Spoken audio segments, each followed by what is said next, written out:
now for the next available representative.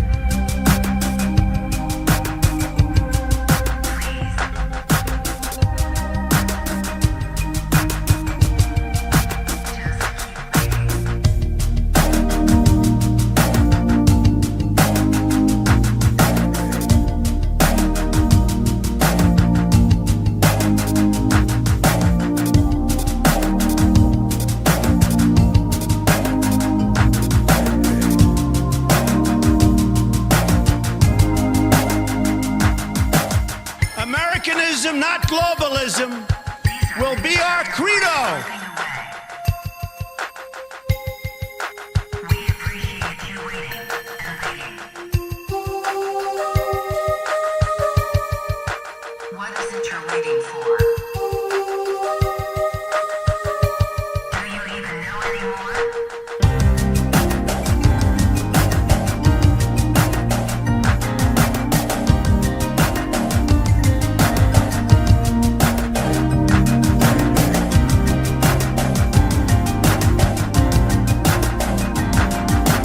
These are people who work hard but no longer have a voice.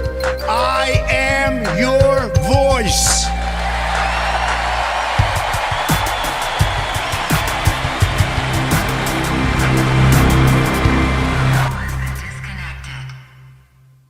Hello, everybody, and welcome back to a brand new rendition of the weekly wrap-up. This one is number 13 that we have done. So before we begin, make sure you guys like up the stream. Make sure you guys hit that subscribe button so you could use the live chat. If you're not yet subscribed, hit the bell if you are subscribed so you don't miss any future streams, videos, you name it. But we have a lot to get to tonight. We're going to be talking a little bit more about redistricting 2026 at large. Is there room for panic because of 2025? It's something we've kind of covered, but I do think that it's important that we touch base on the midterms. Also, we will be talking about Donald Trump essentially firing, saying, "You're fired," to MTG. Did so recently. MTG is now basically announcing that she's resigning. She's not going to be running, not even running for another term. You know, this is after she said her district sides with her over Trump, whatever. She's saying she's just not going to be involved in politics altogether, or at least in the political realm of elected office. So we'll be touching base on that. We'll also be getting to the super chats as well. We have 20 for our goal, 20 super chats, $5 and above. If you guys would like to contribute to the goal, feel free to send a super chat. We will get to them at some point during the stream. We already have 2 from Giblet. We will get to those when we are done with the main monologue, which will probably be in about 20 to 25 minutes. Who knows? Maybe a little bit more. We always undershoot how long the monologues typically go. Also, if you guys have any ideas for what the goals should be, not for like in terms of the super chat value or whatever, but for what we should be doing when we reach the goals, if you guys have any super chats, any takes on that, feel free to send those in via super chat, or later on if we hit our goal, I'll look in the regular chat and we will be able to get around to it. But like the stream, because 100 likes is when we turn on the face cam, and that's when the show truly begins. So if we're 31 away, people are pouring in. It's the Sunday show. It's what we've been doing for probably the past, who knows. And it's like everyone in chat saying, do more creative goals. I agree, but you got to be able to tell me what type of goals we should be if you're so upset about it. You know, this is kind of the problem with the political discourse as well surrounding the Trump administration, and we'll be getting into some of that later because so many people, they like to complain. They don't have viable solutions. It's an industry for the panicans. I'm not saying you're one of them, obviously, anyone who's commenting that, but I'm just saying in general, it's representative, it's emblematic of something that we will be talking about. So we're not doing audio only, but you guys got to like up the stream so we could actually get started. It hits at 100, as you guys know. So obviously I'd like to I'd like to hear what you guys have to say regarding the goals and what you guys think the goals should be as well. And we'll get some other people pouring in. We're 10 away. We have 161 viewers. It's like we should be able to hit that with the, okay, now we're 3 away. And give it a minute, give it a second. When it updates, it's going to be at 100 anyway. So we'll be ready to go right now, and we'll get started. We're going to start off talking about these midterms and just kind of the takeaways that I've seen from redistricting, and we'll also be moving on from redistricting and getting into some of the other midterm stuff. And we'll tie it all together with the MTG thing as well, because that is, kind of crucial. The divide we see on the right, what is it? Who really stands to benefit from all this? And we have questions as to who that may be. And of course, somebody unlikes the stream when it's at 97. Of course. What are you gonna do? What are you gonna do? But regardless, we'll get to all of this, because I did want to start off talking about the mid-decade redistricting, and we did have good news out of the state of Texas, and we have 100 likes, so we're ready to go. We're ready to begin. I'm real. I'm alive, and we're ready to go. So the mid-decade redistricting by party. Now, this is old because the Texas map did update, but for a while there, it was looking like there was nothing really to look at positively out of this redistricting thing, because Republicans in Ohio, if they have a down year, are probably not getting any of the seats, when they possibly, if they just had the wherewithal to draw a redder map that actually looked fairer, you could have picked up 3. You could have gained 2 in Indiana, but instead you got 0 out of those states when you could have gotten 5. Texas, the court, finally, Alito did the right thing. It is an intermediary ruling, which is true, but again, it makes sense. If this is the new map, you don't want to tie the map up in court when you let California do whatever nonsense they want to do over there, where they're drawing a map that is objectively far less fair in the process. So, these people, these rhinos, it was actually a rhino judge. We thought it was a Democrat. No, it's actually like one of these rhino judges who says, oh no, on principle, we have to lose.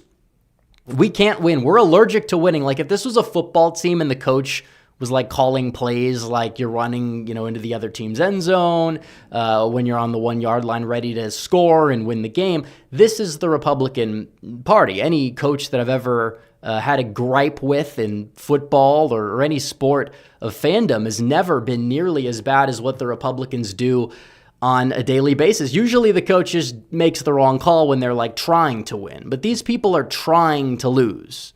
You could say whatever you want, but these people are trying to lose. There's no way around it. The fact that you can do something and you decide not to showcases that you're trying to lose. You don't want to use the power that you have, even though it is constitutional, even though it's right in front of you, and even though the other side is using it and they're putting you out of business because of it, or they're at least trying to. What do you exactly need to do? Well, lift a finger, try.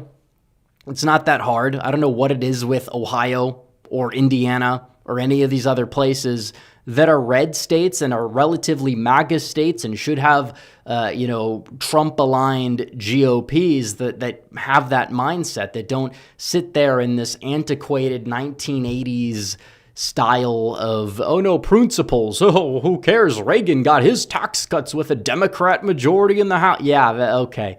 You understand why this isn't going to work. You understand how you people need to get with the times, because this is a changing and evolving GOP.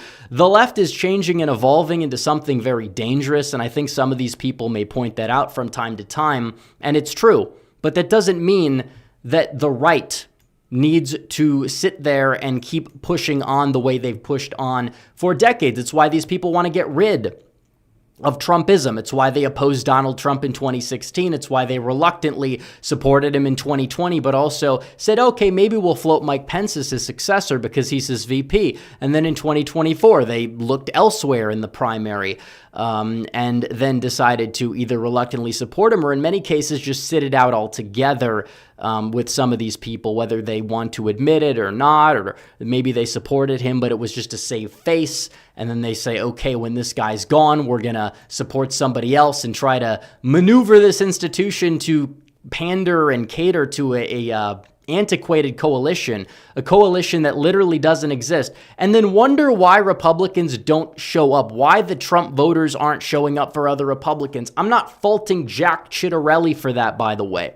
I'm not faulting him because of the fact that he got a record amount of votes for a Republican maybe not record for a Republican. Chris Christie might have had more, but a record for I guess recent election. I think that would be the right term. Maybe it was a record for a Republican because he got more raw votes than Phil Murphy got in 2021. He would have won with that electorate. However, it shifted. It's not always shenanigans, because 2021 was far more ripe with shenanigans than 2025 because you had the mass mail-in voting numbers sky high.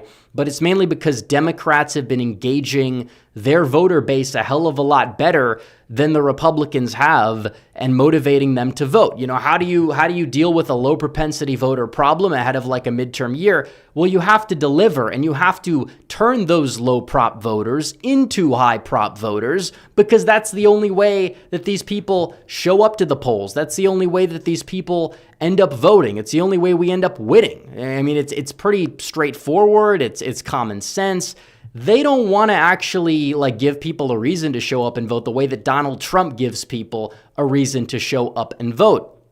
But even so, there's no reason for full doom and gloom for the midterms. I think you can have, two ways of looking at this, because the Texas map, maybe we can, if the economy improves from where it's at now, you're not going to see an underperformance of 9 points like you saw in Virginia. Maybe it's more like Virginia's lieutenant governor's race or New Jersey's governor's race, where it was more like a 7-point underperformance. And if that's true, well, if you look at it, Republicans are going to end up with 52 Senate seats if you adjust for incumbent performance. They're going to end up with, in terms of the House, probably around 211, 212 House seats. That's pretty good for a midterm year. Losing 8, that's like 2022, but the inverse, even if you lose that generic ballot by 5 points, which may be in the cards, we'll see what happens. But this is the way it is. The governor's map, probably a mixed bag, but for your voters that voted for you, you have to deliver. And, that does fall on Trump's shoulders as well. It's not going to fall on Trump's shoulders the way a lot of these panicans think, because it's true, the economy is not doing too great. And if Donald Trump is saying it's better than it was in my first term, I am a very, very big fan of Trump. They say I'm a Trump cultist, but I cringe when I hear him say that, because I know it's just not true. The vibe's not there. Are certain aspects improving? Absolutely. Are certain aspects still awful and maybe getting worse, even though it's not his fault? Yes, and I think they need to be addressed, and I don't know if all these solutions like the 50-year mortgage are really going to suffice, but I like the fact that he's at least trying to throw stuff at the wall, see if it sticks, trying to rectify the problem. And I think that, he'll throw ideas out there, and sometimes the base won't like him, and he gets a little bit of reasonable pushback and then corrects course, not this mindless, what people call chimping, where you act like a primate, you act like a screeching animal, and they basically admit this because they call it chimping. And it's they're not listening to you. They don't respect you, and you want to sit here and take credit whenever something ends up inevitably going well, even though we told you that it would. It's like these people are scumbags. They don't care about winning. They don't care about anything. They just want to subvert the American public, and that benefits the left. It benefits the left. It benefits the neocons. It does benefit the fringe actors, because they get the spotlight finally put on them because they're allowed to exist, because they're too based for Trump in their view. That's the problem. That's the problem, because it's not viable. You can't win. Nothing good comes out of that. And nobody wins. And the right loves losing in this country, except for its voter base. They want to win. So if you want, for example, and we talk about this the voters, why are a lot of these Hispanic voters that voted for Trump not showing up for Republicans in down ballot races in special elections? And of course, the Democrats will tell you, and weak Republicans will tell you, it's because of immigration. It's because Hispanics who voted in record numbers for the guy who promised mass deportations far greater than Dwight D. Eisenhower's Operation WB, which we'll say for monetization purposes. They'll tell you that those people just magically change their minds back on immigration, which is not the case. It's three things. One, a lot of them are staying home, and that's a problem. And two, a lot of them voted blue down ballot anyways. I mean, you don't compare 24 to 25, you compare 21 to 25. And even in 24, they voted like 10 points plus more Dem, because Trump represents something that, the average run-of-the-mill Republican doesn't, and these are ancestrally Democrat voters. Same thing with, 2018, with a lot of these white working class voters in the Rust Belt that might have approved of Donald Trump, but actually showed up and voted for the Democrat candidate for like economic reasons. Those people do exist. And if you can't cater to them, you can't answer to them, and you call any solution to the problem like socialism, this is why you lose. I mean, they don't understand the fact that terms like socialism, I got some heat for it at the time. I said ahead of 2020, Trump needs to stop saying the term because it doesn't resonate with anyone outside of like South Florida, where he did make gains for sure. But like this whole like Red Scare Redux type of thing, guys, it's like 2025. This isn't even like 2015. This isn't 2000. This is a different era. The economic system is broken. I don't think people always are turning to the right solutions, but it's like if you're going to do these virtue signal stunts like Mike Johnson did, voting against the horrors of what does this accomplish? Does this make life easier? Does it make it more affordable? No, they look at this and they people scoff at it and then probably end up voting for actual like socialism. So the solution to the problem is not to be a socialist. It's not DMV run healthcare that's going to be extremely inefficient. It's not ridiculous high taxes that cripple the economy and force people out of the country. It has nothing to do with any of that. It has to do with the fact that, yeah, you need to at least not stick to a religious like framework regarding the free market or whatever, and actually try to use power for good. It doesn't mean you nationalize or socialize industries.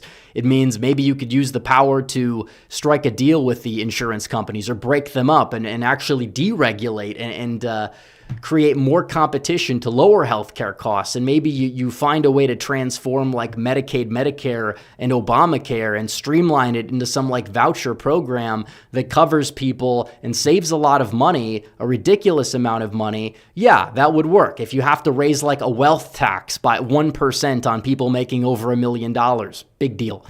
Be the money after that. If that's socialism to you, you're not going to make it. You're just not going to make it if you think that idea is worth not voting for a certain candidate. I'm not saying we have to do that. We can disagree.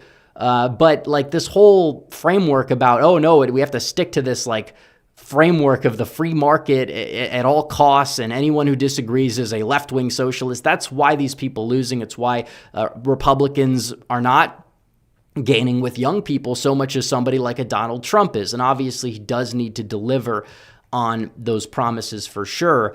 But like it's that type of stuff why Republicans, in my opinion, and I'm not sitting here making excuses, because the messaging overall has improved, and I'm glad it has, and we need to keep pushing forward and make sure it continues to improve. But that's partially why Republicans are not picking up these young voters or the new voters Trump has added to the coalition. It's because they pander to a coalition that's fake. It doesn't exist because they're all dead. Like, I hate to admit it. And I'm not saying this to disparage people that came before us. People make miscalculations. Whenever I say the boomer con mindset or whatever, I'm not disparaging every boomer. I think a lot of boomers have rectified this by even just doing something like voting for Trump or expressing the willingness to vote for like a J.D. Vance in 28. And I'll have a sip of water and we'll get to the findings about why the coalition that they pander to cannot win an election in the current day, regardless of however they try to gaslight people into believing it can. But if we could pull this up, here, because they will say that we're trading low propensity voters or higher propensity voters, these college educated Mitt Romney voters, for lower propensity voters who don't show up, which, by the way, I would take that trade anyways, where you're winning presidential years but losing midterm years, losing off years. I mean, we have a trifecta right now. It's better than it was than the 2016 trifecta. Like, say what you will, say what you want. But the bottom line is these high propensity voters that they talk about are not real. Because even if you look at 2018, Democrats just had a surge. That was the year they turned a lot of low propensity voters, these millennials who voted for Obama but sat out the midterms when Obama was president. They turned them into super voters, and they galvanized them by actually acting like they were fighting for things that they wanted, and they gained 26 million votes compared to 2014. Republicans still gained 12 million. I think a lot of that was because Donald Trump did a great job of engaging voters when he was president, even though a lot of the people down ballot were meh. And of course, his approval rating wasn't the highest. The healthcare thing, which again was largely on the fault of the Republican establishment, more so than it was on Donald Trump, because they failed to provide a solution to Obamacare, which Obamacare indeed was broken. But it's just a myth that, they're just these voters that used to vote red that are all voting blue. Whose voting is changing? That's the problem. This Romney, Clinton, Harris voter, 2% of Mitt Romney voters voted for Hillary Clinton in 2016. But here's the kicker. More than double, 4.5% of Mitt Romney voters, according to multiple studies, died before the 2016 election. So these people don't even exist anymore. They died out. That's why boomers and the older generations are actually voting less. According to the exit polls, they're moving away. It's because the very old voters, who still lean Republican, by the way, and that's why we break down our polling by seniors versus super seniors, but these people don't exist. Like, they pander to a coalition that is non-existent and is dying out. The Reagan coalition doesn't exist. The Bush coalition, a good 30% of people that voted for Bush in 2004 are in the ground right now. Like, you can't win by pandering with the same old playbook to people that do not exist. 11 million people that voted for Mitt Romney are dead. They're not coming back. They're not. If anything, they might be voting the other way, but that's a discussion for a different time. But the electorate's changed, and the GOP needs to acknowledge that and cater to the new base. It doesn't mean they have to be cartoonishly like everything about Trump, because it's not just about Donald Trump. It's about what Trump represents, what drives Trump. But the GOP establishment is not really in tune with that. And even then, it's held back the image of Donald Trump in many people's eyes. That's the issue. The left, they want you gone off the face of the earth in many cases. We've seen them celebrate the Charlie Kirk assassination, millions of them, not all, but millions. You've seen them go out there and say that, Jay Jones is the greatest guy ever. And there's more people you see mocking Charlie Kirk now that feel more emboldened to, because time has passed, which is disgusting. And the fact that he's been around or the fact that he hasn't been around for over 2 months, it's just really sad to think about the whole situation. But I do want to touch base on the MTG thing. But we know what we're up against is the main point. We know what's going on here, and so many people just decide to stick their heads in the sand and operate with this like framework. These political consultants, they think Brian Kemp can win a primary. It's just nonsense. And Donald Trump's calling the shots. And you have people on the other side of this argument, too, who get things wrong, like MTG. Anyone who's telling you that Donald Trump is losing support among young people because of Israel is moronic. We've covered that, because that's the only issue besides immigration. He's actually in the positives on, according to the polling, because young people and Muslims in Dearborn and many other people, they voted for Trump not because he's like going to be anti-Israel. It was never about that. It was about peace.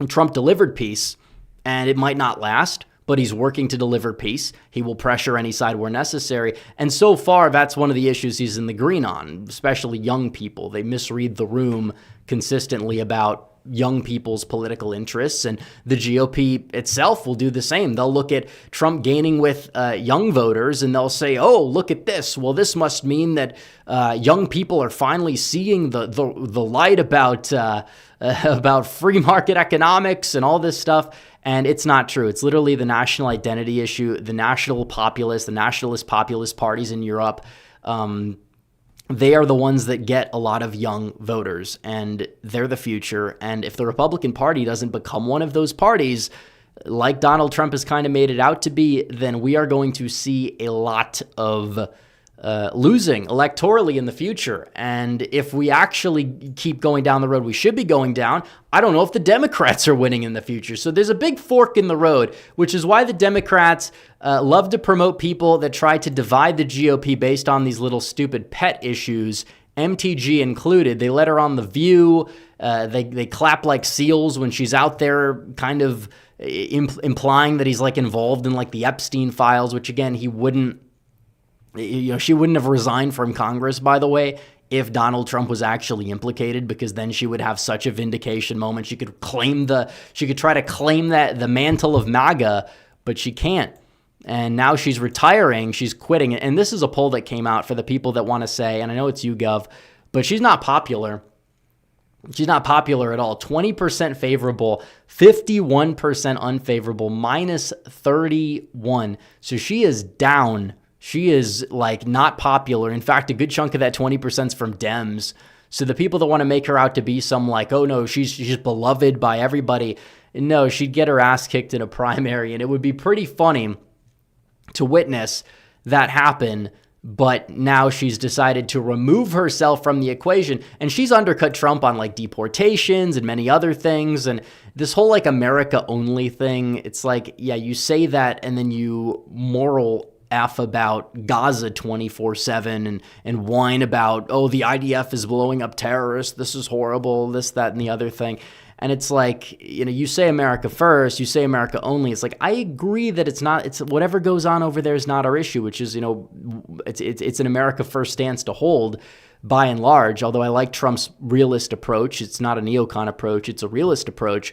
But MTG's approach is to say, oh no, I'm America only, and then decide to simp for terrorists that live halfway across the globe in a country the size of New Jersey, which again, I agree, the older generations have this like unique affinity for that younger people don't. But the notion that the average like young conservative is walking around wanting to nuke Israel is just dumb. They want that to happen, so these people end up like losing the lion's share of support. They want this divide in the right. That's why they platform MTG, even though she's like posting very like, I'd say like things that are a little bit like fringe about certain groups of people. When they made the claims that she had those views when she didn't have those views, they lied about quotes that she said about things like space lasers.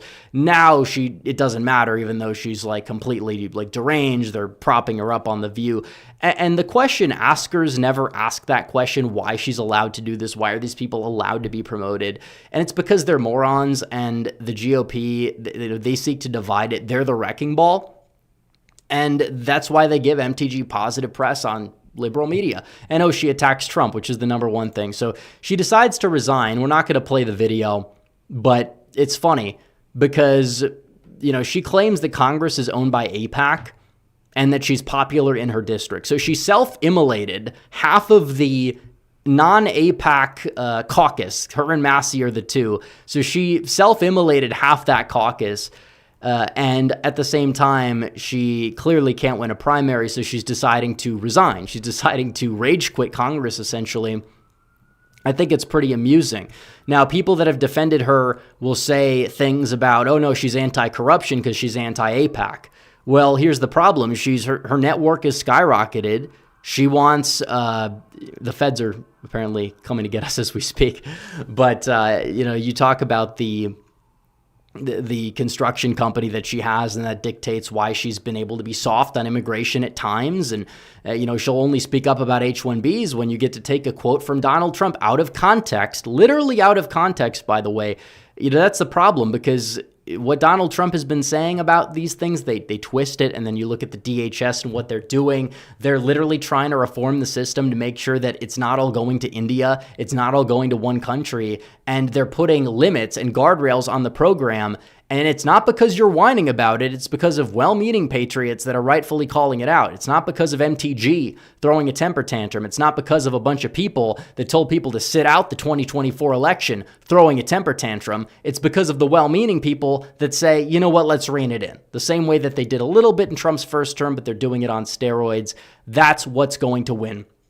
You know, you can have criticism. That's fair game. You don't need to be a cultist, but you don't need to be a constant antagonist if you actually want to win. You can't do that. You can't tell people to vote for the Democrats or not vote in the election. Doesn't work that way. If you think that it's a very infantile way of looking at politics to begin with, it just never gets the job done.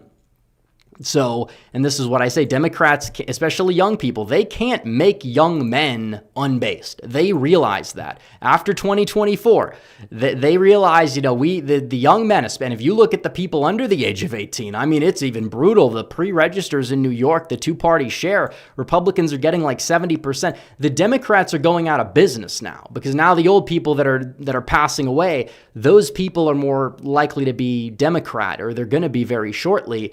And the young people are more likely to be Republican, especially like 10 years from now when all the only people having kids are conservatives for the most part, unless the government's incentivizing them to. And those people probably won't turn out in high rates anyways. But the bottom line is they're trying to make people like too base to vote so they just don't show up. And the best way to do it is by promoting people like MTG and many other people. These demoralization ops that we see, like, yeah, they're like, okay, well, we can't censor anymore. Well, here, let's make it a point to promote the people that we would usually have censored because they will divide the right. They will make the right look bad. It's kind of a similar strategy they tried to run with Trump early on in 2015 that they couldn't really back away from. And Trump manipulated them and played them like a fiddle because he got all this free media coverage and he eventually took the mantle and it was a great thing.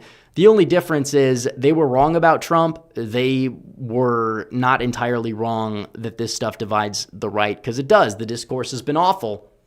Make no mistake about it.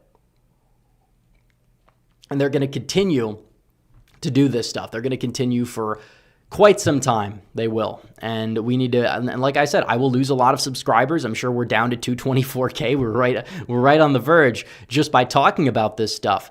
And people can complain, but you're not really, and a lot of people, if you're going to complain and you're going to attack my stance on this, you can't do it while whining or calling me a sellout. You have to do it in good faith. Because I'm not going to listen to you if you're not, nor should I, because you don't have an argument if you're not operating within good faith.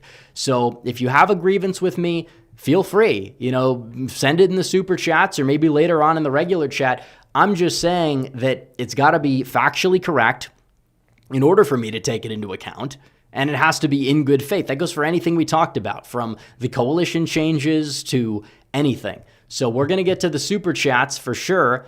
Because this is something that I think that we went over the time by 8 minutes as I expected we would, but we had 9 out of 20 to our goal. If you guys want to help us hit that goal, make sure you guys send in a super chat, $5 and above. We will be reading the super chats right now. Sedan DeVille Bear sent 4. One shy of one that would have helped us hit our goal, by the way, saying Dean Withers comes out as bi, surprised. I saw that was a satire account that I saw. But at the same time, it would be surprising if he came out as bi, because I'd be very surprised if that guy was actually into women. I don't think the other half of that would be surprising. Noah Colangelo 5433 sent a member chat saying, what margin do you think Crockett would lose to the Republican nominees by respectively? Cornyn probably more like 15, because I think a lot of like the big money would just get behind him and, more easily than they would get behind a Paxton or a Hunt. I think Paxton would win by like 10, Hunt would win by like 12, 13. Crockett is awful. I really hope she runs. I hope they put her up there, and I hope Cornyn loses his primary. That's all I can say. I'm an undecided voter in round 1 for the most part. I'm gettable by either side, but it's like if Trump gave Paxton a slot, I think he'd be more effective there than just a run-of-the-mill voter who'd have like the same Senate voting record in the Senate as somebody like a Wesley Hunt would have. So that's my take on it. I don't see much of a difference between the way that they probably would vote that would say that it'd be worth stripping away Paxton. Maybe you could say he'd be like on a committee, but they're not going to give Paxton committee slots that he would need because the Senate is still, even though it's improved, no McConnell. It's not like Thune is eons better. He's not going to hand out a first-term senator from Texas where he could actually be effective a post, especially given all the controversy that he has. But he could be really effective in the Trump administration at the Department of Justice.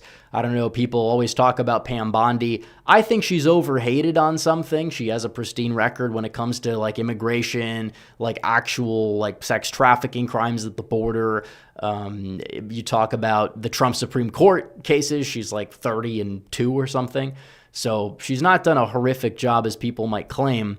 But the one thing that leaves room to be desired, as much as, to an extent as it did in Trump's first term, there needs to be more going after the left. And I like the indictments that we've seen on people like Comey and John Bolton and all these people. Trump is getting his revenge there, and then that's good. But I think Paxton in some role similar, maybe a deputy, a co-AG, whatever, he could really wreak havoc. He's done a phenomenal job in Texas.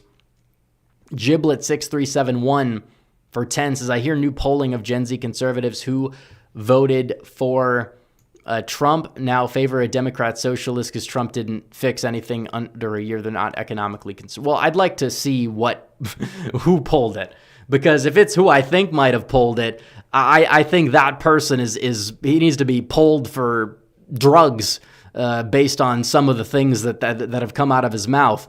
But in terms of the polling, I do think there's a grain of truth in that, where young people are more populist. Young people are not going to resonate with this, we just need to lower taxes and slash all the spending and all this stuff. And I'm not saying we don't need that stuff to an extent, but there does need to be a level of pragmatism.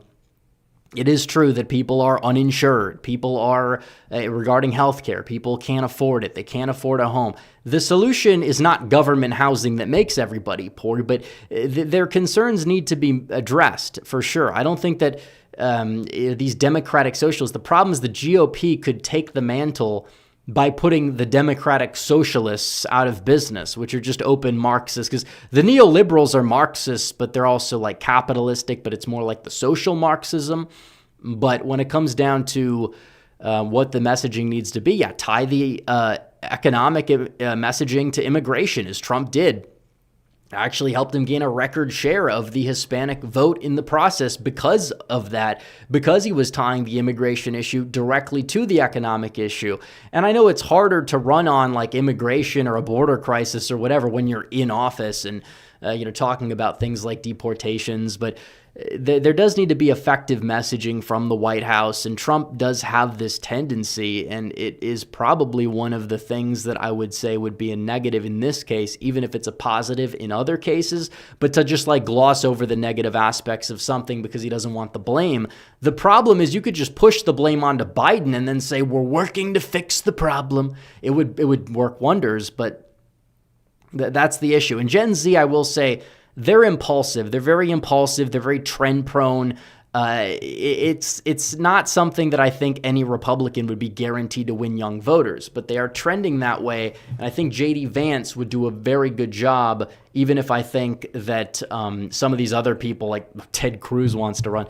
Ted Cruz would have lost to Hillary. I mean, decisively. Like, are we seriously like messing around here with the notion that Ted Cruz is somehow electable because he can like recite quotes from like a Thomas Sowell book or something regarding economics? Like, it's exhausting, man. It's exhausting. But also, Giblet6371 says liberal DEI judges keep letting criminals loose with 30 arrests because they don't want the jails to be filled with black people, as he says verbatim. How are we supposed to have a society if we can't de-incentivize? Well, you're right. You can't have a society if you de-incentivize crimes. Bottom line is it doesn't matter. It doesn't matter what the jails look like. If certain percentages of certain different groups happen to be criminals for one reason or another, and I think some of those reasons need to be addressed and can be addressed, But the bottom line is the criminals are the issue. And if you're letting criminals out because of the way they look, and they're doing things like what we saw on the train, or what we saw recently, I forgot where the incident was. This is a problem. Democrats have not abandoned their woke behavior. They haven't. They've just shifted how they, I guess, go about things maybe. And then when they're backed into a corner, they just double down on it worse than ever. That's what they do. And we need to beat these people. But if you can't have solid economic messaging, the swing voters, I think, just don't care because they're not as tuned in to the culture as much as people make them out to be. American Nerd 76 for 10 says, doubt that MTG is fully done with politics. Even if she's resigning, she'll probably be a quote-unquote conservative commentator on MSDNC or The View with no views. Maybe she'll work with Candace Owens. Well, that would be interesting. Yeah, and Candace Owens has now decided that she wants to blame a fourth country for Charlie Kirk's assassination. It was Israel, then it was Egypt, then it was the U.S. government and the Trump admin, and TPUSA and a camera gun that they planted.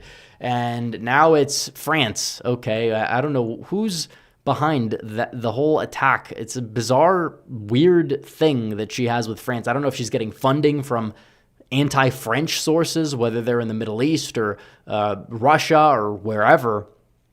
But and Marjorie Taylor Greene is, she's either going to be a Rumble, like Israel-obsessed podcaster, like Ian Carroll type of personality, or like Candace Owens, I guess you would say, or she's going to go down the road of embracing the CNN route, try to be a commentator. That, like, how is she doing this? It's like it is honestly impressive. Credit where due, generational, where you're simultaneously like Liz Cheney and Candace Owens. Like, this is like the biggest form of gymnastics I've ever seen. But then you realize that they both get promoted on CNN for a reason, because it hurts the right. That's why they do it. Like, they tried this a little bit with like Richard Spencer, when Richard Spencer was like becoming like a Biden guy in 2020, and like they'd have him on CNN to talk about like something that wasn't even like, it wasn't even remotely related to the topic at hand, but they just like tried to use this guy. And it's like, did that even work? I don't think Spencer had a big following to sway an election, but these people might. And if you're talking about like an election like 2020, when if just, a few thousand people across 3 swing states, shenanigans notwithstanding, changed their minds, Donald Trump would have been president, which worked out in the long run for sure. But like, this is why they understand that elections are close in the country. These are not stupid people. They know they're dying out. They know that everything I've said up to this point is true. They know that they're not going to be able to realistically hold the Senate or flip the Senate for a while, maybe a last stand in 2028 or something. But they'd have to run the table. They'd have to run the table to get to that point. Right? It would be miraculous for them to be in that position. Or the House, where they're losing all these seats. Or the fact that young people are just fed up with them. And like, everything I say, they take note of. Not from me directly, but these aren't stupid people. These are the elites. They get to their positions where they are. They're, some of them are just dumb. They just stick to the books. But some of them, when you see them doing things like this, there's a tactful thing going on here, and they're trying to, it's an op. The whole thing's an op. The whole right-wing civil war is an op. The reason why it's being framed between people like a, Nick Fuentes type versus like a Mark Levin boomer neocon is precisely what the establishment wants. It is what the fringe wants, and it's also mainly what the left wants, because both of whatever coalitions they're trying to astroturf a divide and tell people you must pick a side, it's like neither of those can win. Neither of those are capable of victory in any sort of meaningful election come 2024, let alone 20 or 40 or whatever. It's only going to get weaker. So whatever. Let's see. Giblet 6371 says MTG was whining about the House not making a deal about healthcare subsidies. Does she know it's the Senate that? Well, no. She is. It's mainly about her ability to grandstand and complain. These people would rather complain than win.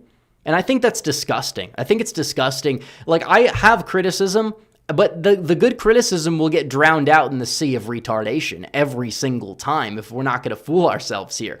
Like, these people don't know how to win. They don't want to win. They want to lose. They want to complain. They want to kick, scream, whine, bitch, moan, do whatever, because that's just how they drive their engagements up for their personal brands. They don't want, it's nothing to do with like any principle of any kind.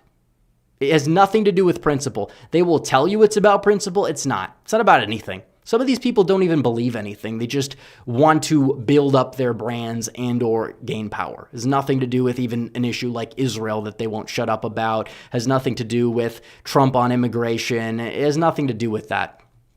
Nothing whatsoever. So let's see. Bailey Spangler 8770 for $20 says, I've given her the benefit of the doubt, but Pam Bondi's awful. She's the main reason Epstein became a PR nightmare. It looks like they messed up the Comey case.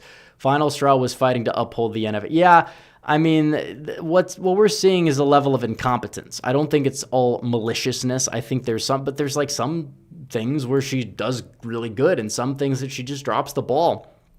And a lot of it has just been messaging. And a lot of it, like if you talk about, if we're in 2005, Pam Bondi's the best attorney general walking around in the face of the earth. I mean, put her in the AG Hall of Fame if there ever was one, because of the fact that, she's doing the basics. She's winning at SCOTUS. She's doing, and she's, even on the border, doing a good job there. The basics, she's an A+. Everything else, it's like a D. And I think that both of those things can be true, but it's also frustrating because what if you get somebody in there who's not good at the basics? We'll see. Trump has fired warning shots at her before. Could she be gone sometime, maybe after the midterms like he did with Jeff Sessions? I could see it, but it's probably not going to be for right now. And some people will say that's a good thing and maybe give her a shot. And some people will say it's a bad thing. I'm not going to say fire somebody because they make one error. Again, the lack of impulse control from your average X user is astounding to me, because yes, people, it's true. Sometimes people do need to be fired for doing egregious things. I thought Bindergate was awful, but was it fire-worthy or maybe not? But is it a strike towards being fire-worthy? Yes, I think that's fair. It all worked out. Did it not all work out? Security TVs has found out in my home state of Virginia, they are proposing 172 anti-gun laws and banning natural gas, including anything running off natural gas. Yeah, that doesn't. This is what happens when you don't vote, when you lose these elections. Like, these elections matter. You think it only matters in a presidential election? These elections count. You might not think they count as much, but they count, and that is true for sure. Jadit McSwags, his thoughts on Don Schilling for the New York City mayor in the meeting. Well, I don't know if you're being sarcastic with that or not, but I thought it was entertaining. Like, this notion that, Trump is giving positive PR to this guy. First of all, nobody's going to remember this in a couple months. Let's get that out of the way. Secondly, Trump kind of just made him go there and bend the knee. If anything, it was like a humiliation ritual. People are freaking out saying, Trump believes a lot of what he believes. Trump's a socialist. And that's this is where people get this problem wrong. It's like the people that complain about anybody proposing any economic policy that's outside the box that could be beneficial, even if it happens to be a right-wing economic policy. Trump is somebody who is pragmatic. Zoran, I think, is not. I'm not defending Zoran. I think he's a communist, but Trump does have a similar goal regarding affordability. They have very different ways of going about that, but at least Trump wants to go about it, and certain Republicans don't. Certain Republicans will sit there and lecture you about, no, the economy's great. The homes had higher interest rates back in the day, and were only 900 square feet. Therefore, those same homes costing double what they were 7 years ago, despite lower interest rates, should somehow, that somehow doesn't matter. That's what these people will say. They've gone on. I've seen commentators, major old guard commentators, and it's you wonder why you're losing young people, possibly. I'm not saying it's true because it is largely a myth, but then they're like, young people are going to, like, these young people are stupid and they're going to side with these like fringe characters over me, which I don't even think is happening as much as they think or say it is. But it's like, that's also your fault because you're so effing insufferable.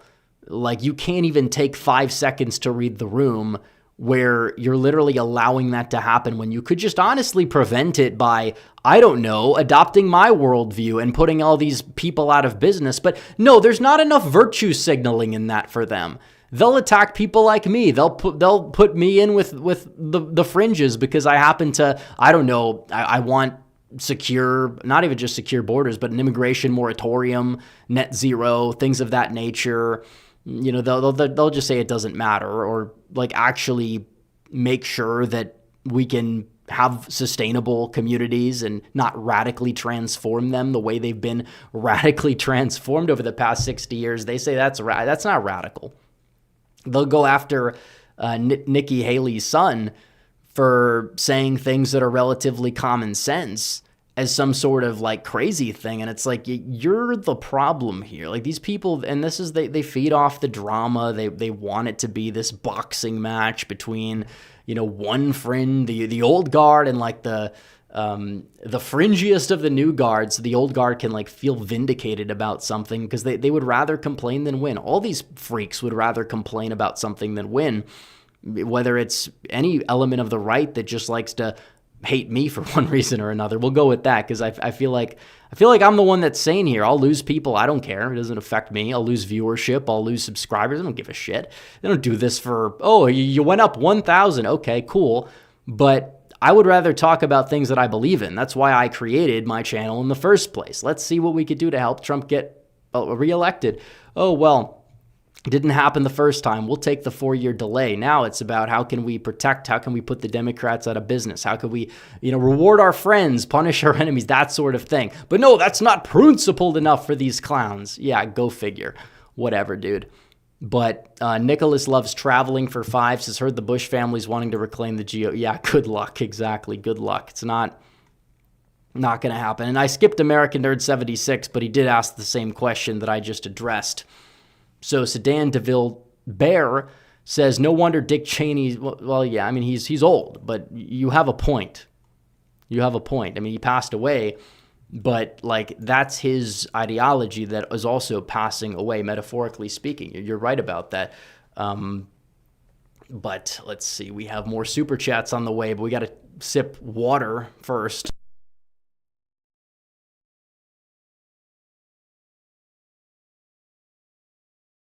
American Nerd 76 says, I do agree we shouldn't shill for those high propensity voters who can't touch grass, but we should make sure we don't lose the midterms so stuff. I agree. But again, a lot of, like, you have to do well among independents that will show up.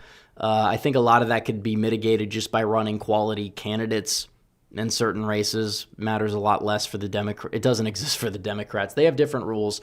But like, Winsome Sears was not a good candidate. She was not like far to the right at all. If anything, she was very establishment, but she pissed off a lot of independents because Democrats could take things she said and twist it into ads, and it just, the old guard message is not popular. But there's a reason why Democrats running in Wisconsin and Michigan and Pennsylvania are not so quick to attack Donald Trump for every little thing. It's because they understand that their constituents that vote for them are the same people that tend to, some of them vote for Donald Trump. Now, polarization and the shift of the party should put that notion to bed, but the Republicans are the ones that don't want to make that happen for one reason or another, because a lot of voters, they're economically pragmatic. They are, culturally right-wing. Maybe on some social issues, they're a little bit more libertarian than maybe I would like, but you got to play the game you're in. Take those issues to the state level where you can. At the federal level, make sure you could still work to mitigate issues, change the culture, attack the institutions, do what you got to do. Like, that's the blueprint to win. Trump showed us that. Was never, like, you think any of these other clowns that sat on that Republican debate stage that Trump rightfully just skipped would have gotten 77 million votes? No, but I guarantee you they would have gotten as many votes as Harris got against them, if not even more than that, if not even more. It would have been a big mess. because that's the way the country is heading, because the coalitions are different. The old guard doesn't work. Trump will show you how to win. Lately, I agree the messaging has been a mixed bag, but still, the way these people operate, it's like they're operating to specifically lose. You know, when the reality of the playbook that can get you to victory is staring you right in the face. So Bailey Spangler for 10, and we're 6 away from our goal, by the way. Again, it's green color and above. But Bailey Spangler says it feels like the messaging started getting bad after Kirk was killed. We lost an important voice. Also, I think Wiles might be a problem. Well, Wiles was good on the campaign as a campaign messenger.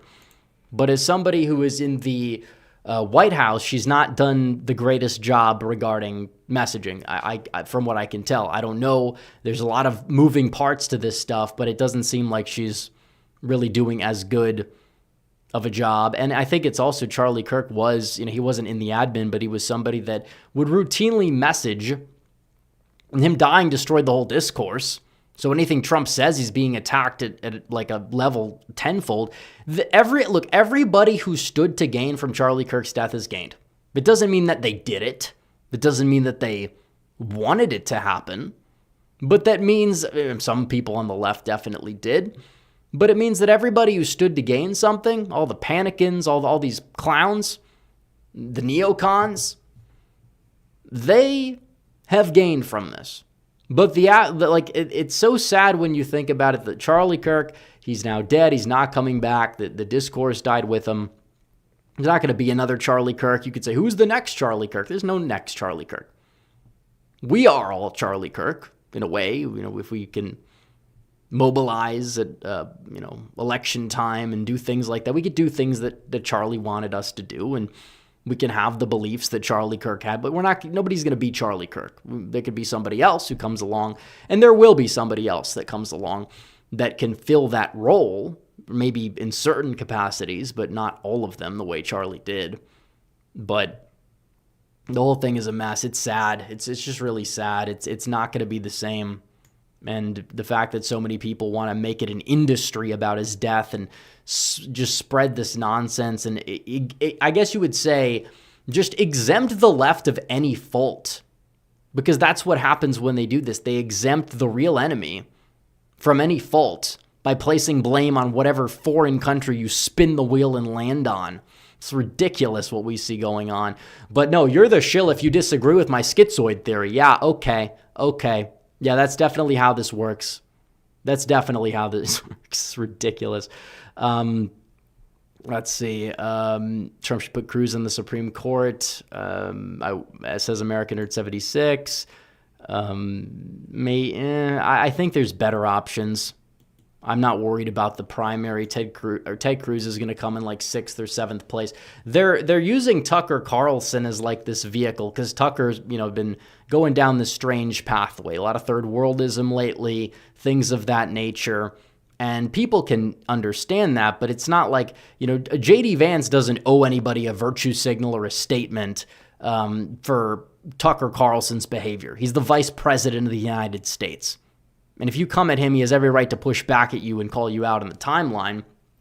And he doesn't need to disavow anybody, like playing into the left's hands like some sort of virtue signaler. But, he's vaguely friendly with Tucker, and all these neocons are like, oh no, Vance is bad because, Vance hasn't disavowed Tucker Carlson, and Ted Cruz is always picking a fight with Tucker. It's the playbooks right there. Like, can you not see right in front of your eyes what's going on? Like, can you not see that it's like the neocons or everybody's involved and inadvertently propping up like a lot of people who they shouldn't really be propping up. So, and they're all trying to hurt JD Vance. That's the litmus test. If you don't like JD, I don't like you. Plain and simple.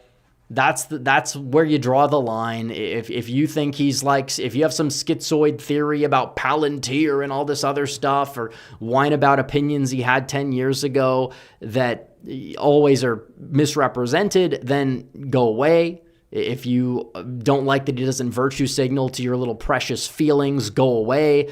Like, seriously, like, these people are not helping anything. So American Nerd 76 says they wish Massey would resign. Well, we'll get there. He's not going to be in Congress much longer, for the record. The base cat says Cenk was sad about MTG. Yeah, well, Cenk is...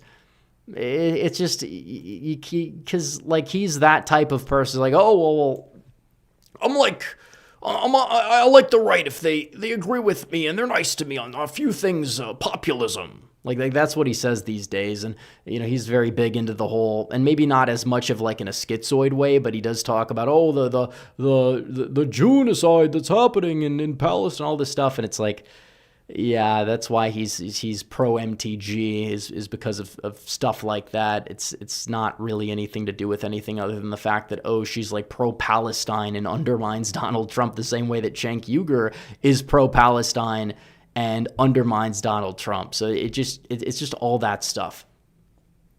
It ties in.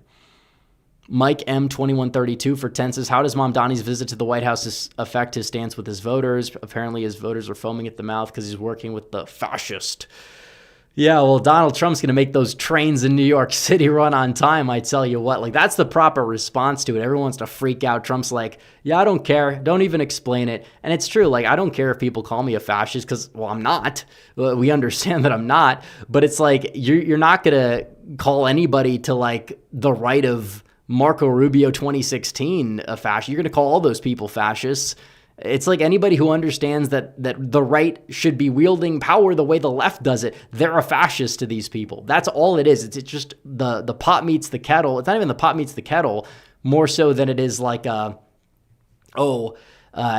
can't use my tactics against me, you fascist. You can't, they've been doing that to us for the longest time. The second we actually use the power that we get elected to use. Now, the decent conservatives who spend all their time on things that they claim to oppose the most, no, they're not fascist. George Bush's surveillance state, no, that's that's respectable bipartisanship. But Donald Trump deciding to like deport illegal aliens that broke our laws, they're all criminals because they all broke the law to get here. And that's an election he won on the issue of, first and foremost. No, he's the evil fascist. We get to define what really constitutes your election victory mandate. We get to define, the whole thing is stupid. So that's kind of why I don't care, and Trump doesn't care if he gets called a fascist. I'm not a fascist. Anyone who calls themselves a fascist anyways is probably like a Fed or a LARPer. But like either way, it's like I'm an American nationalist. I have views that are, I guess, along the lines of like what you would call national conservatism. I'm a populist economically. If that defines me as like a fascist or whatever to these people, then everybody's a fascist. Half the country's fascist. So it doesn't really matter. It's just stupid. So, they'll cope about it. I don't think too many people are going to be mad. He'll attack Trump tomorrow and then everyone will be clapping like seals. That's what happens. The people on the right that got mad about that are honestly even dumber. Red Whale 18 for 1, thank you. American Nerd 76 for 2 says thoughts on the potential of the Ukraine-Russia deal. We'll see. If that happens by the end of the year, which I think is a pipe dream, that would be that'd be the most successful year for a president in foreign policy in American history. You could even argue going all the way back to probably like World War II, that era, if not before. Because he promised, whether it's 24 hours or 1 year, I mean, the fact that you'd be able to get that done within a year is impressive. So, let's see. Red Whale 18 says, you should make another video documentary about the future of Texas, Georgia. Well, if I have time, I would make documentaries. It's like, if you had AI, because I could tell AI, take these pictures and edit with the audio, or take these clips. I wonder if it could do it. Like, if we reach that level, I think documentaries would be a lot easier to make. But I don't have enough time on my hands to sit there and, edit a video for 5-6 hours that I read a script for 5 or 6 hours, then I record it and edit that for an hour. It's like, I get it. I understand. I've enjoyed making those types of videos, But if I had like an editor, but then the editor is going to be begging for a big cut or probably more than we'd even get, because some of these things, it takes a very long time to generate the view count on them, because that's like the type of video they are. But I do want to make an updated documentary at some point. American Nerd 76, his thoughts on Clay Higgins vote on the, well, he had a Massey tier reason for it, basically. Like, I don't know why he did that. It doesn't really matter. It's not like it's not a red flag. Wouldn't, like, it's kind of pointless anyways, because you're the only person. It's bad PR. But he gave like a reason based on something in the bill that he didn't like, probably that happened to be like district related or something. So Red Whale 18 says, for possible ideas, if we hit the goal, you could react to awful liberal takes when it comes to election, reaction content, etc. I mean, I don't know about reaction content, but I think we could do a segment about bad takes of the week and bad takes. We could do something like that. Not this stream. I'd have to prepare certain things, but the most absurd, like a top 10 worst takes of the week. Worst posts that we've seen. We'll break them down. We'll laugh at them. American Nerd 76 is wish Vance had Cheney levels of power in the admin. Well, I mean, it's a job where he has some pull, but there's a lot of people that have pull. Bush gave that power to Cheney. It's more of a Trump, I think, issue than a Vance issue. Vance is right there. He has power. It's just because he's not like as influential for something bad. Like, I wish Stephen Miller had that much power in the admin. That's who I'd want to increase their volume, because I think we'd get a lot more specifically done with immigration, which we're getting a lot done. I mean, like, the people that ignore the wins and just try to highlight things out of context, by the way, it's a mental illness. It truly is. Like, there's no other way to justify it. It is a mental illness of some kind. Red Whale says if Ryan Johnson, I assume he means Ron Johnson, retires in 28, which I hope he does, instead of him retiring in he's not up. Well, I guess that would be too far in the future, in my opinion, to really gauge it. But do you think Eric Hovde should go for it in 28? I think Eric Hovde should go for it in 28, and I don't think Johnson's running again. He almost didn't run in 22. Thankfully, he did, because he won. So, yep. All right. So we're 5 away from the goal. This will be the last call, even, because I know it's a little bit. We'll go for 10 minutes more, and we'll take it from there. But it's just like, you have all this stuff. You have a lot of doomers. You have a lot of infighting, and it's just not getting us anywhere. It's really not. You know, you have to stick to the original Trump campaign message, and he's fulfilled a lot of promises. It's okay to demand more. In fact, you should demand more. Just how people demand more, that I think is the main culprit here, that's driving the wedge in the discourse, and it just enables the left at every turn.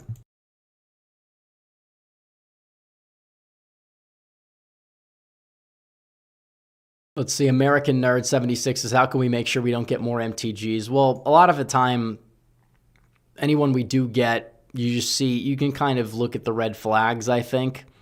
You know, people that don't have a track record. It's great to nominate some, citizen, basically, more so than like a career politician, to be in a spot like that. But if these people are just genuinely like low IQ, like MTG has always been, even if she was saying the right thing or endorsing the right thing or whatnot, I think that we just need people that have a good intuition, understand what's really at stake here. Bailey Spangler for 5 says, thoughts on the aggressive posturing towards Venezuela. I'm concerned because I oppose regime change as well, but I think what they're really doing is a lot like what we saw in Trump's first term, except like the strikes that they've I guess you would say issued, against Venezuela have been cartel related. And that's something I would support. If you're blowing up ships that are very likely, if not confirmed, to be bringing drugs into the United States, I think it's a good thing. I don't think we need to go in there and have a military staged coup of Maduro, even though I don't like Maduro, unlike some people. Red Whale says, what's your opinion of Tucker Carlson's video of crooks? I haven't seen that. I don't know what angle he takes. It's really hard to tell with that guy these days. So, maybe he actually displays some information that's worth seeing. I don't know. I haven't seen it. Someone in chat says the problem is that there are not enough MAGA candidates, too many rhinos. Well, we also have to have competent MAGA candidates as well. MTG was a MAGA candidate, and what did she end up turning herself into? That's an issue. So we do need MAGA candidates, but we need people that are intelligent representing us. We need people that are willing to tactfully take on the political establishment that are going to be leading us. Putting people up for the sake of, oh, this guy posted some base thing on Facebook 3 years ago or something like that. I understand why we would want it, some people would be attracted to that, but it usually doesn't even do well in primaries because you have to be capable of winning both a primary and a general election, or I don't think that we should be putting that person in a position of power. So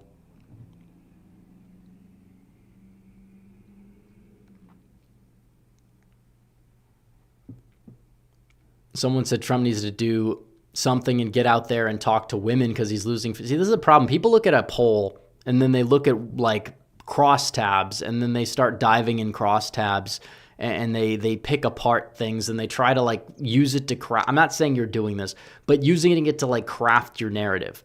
Because people will do that, for example, with the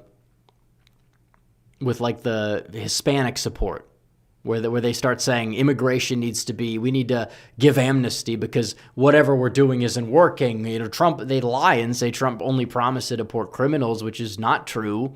That was the Kamala Harris and Joe Biden position, actually, and they wouldn't have even done it. But it's even then, we don't know what Trump's real approval is with any sub-demographic.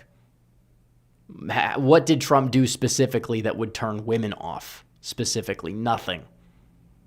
There's not a single issue you can point to that would say, okay, well, this affects women more than men. He has lost some support probably across the board, but it's support that he could easily get back. It's just, the people that are upset with the state of the economy, maybe they don't like the tariffs, for example, but maybe when tax season hits, they'll have a little bit of a better view of it, especially in New Jersey and New York, where you have the SALT deductions and things like that ahead of the midterms and key swing races like Tom Keene's district, where I think he's going to win based off that fact alone. I think Republicans are in a good spot. You talk about somewhere in between 210 to 215 seats at a minimum if things don't really noticeably improve. But if they do, yes, you can easily position yourself in the majority, even if you're not able to get a lot of those seats from the VRA2. But if you end up with 215 and Indiana didn't move and Utah caved and Ohio, if they're even at 213, 214, Republicans are to blame for all of this, especially with what's very likely to happen in the state of Florida, where they're probably going to gain. So let's see, bro, this is pure. What's pure copium? I don't think anything's pure copium. So it's copium that the Republicans are knocking on the door of retaining the House, where they only have a narrow majority and it's a midterm year with a Republican president in power that has an approval rating that, like it or not, is underwater. So I don't know. Let's see. I think that we're going to wrap it up in a couple minutes here. So last call for Super Chats. We have 3 minutes to go. Let's Copium is thinking GOP is going to gain Well, I'm not saying they're flipping seats. I'm just saying that from redistricting, they should be able to mitigate some of these losses and are just choosing not to.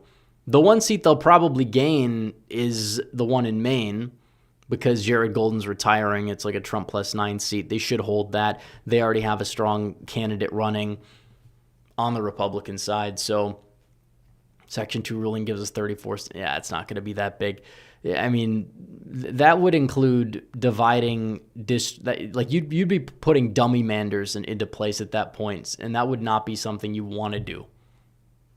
Because if you have a state that's like let's say Ohio, R+11, okay, every seat in Ohio is red. But what happens if, a few of those seats in a bad year for you move to the left? You lose those seats. You lose every seat. Dems are also they're redistricting in Virginia, possibly. It's unlikely they move on Illinois. If they do, they get probably one seat. They can't really milk anything out of there. The VRA goes, they might be able to milk another seat out, but it's not going to compare to what the GOP is going to be able to get. So we'll see. I'm from redistricting, it's a mixed bag. If the Supreme Court instantly takes on the Texas case and says, no, it's unconstitutional, yeah, we're going to be screwed. All right, I think nobody can disagree. James Fortu says, when are you running for president? I can't run for president until, like 11 years from now, but I don't see it in the cards just yet. I mean, I'll get back to you on that in about like 5-10 years if I even ever run for any public office. I don't know if I would. It is true, seeing all this stuff, what happens to public figures just getting shot in cold blood, that sort of thing. Not saying it would happen to me, but it's something to really think about. It's not all like this easy politics as usual. We're becoming a third world country in real time in many ways, and in turn, you're seeing the results of that in more ways than one. When you think about it, less social cohesion, more distrust, weaker crime policy that lets criminals just roam around in the streets that should be in jail. And, I think that the thing that was mentioned, political assassinations. I mean, that's another thing that happens a lot in third world countries. Does not happen nearly as much in the West, but it's happened a lot lately here, and that's not a good thing. You 2 attempts on Trump. They catch people. They caught a guy. This was more of an amusing catch, though, because I don't think it was much of a threat. You had somebody that was arrested in Michigan for plotting to go after Vance because his name was also J.D. Vance, and he was some schizoid who thought there could only be one J.D. Vance or something. But I'm glad they got him. He's where he belongs now. They arrested him.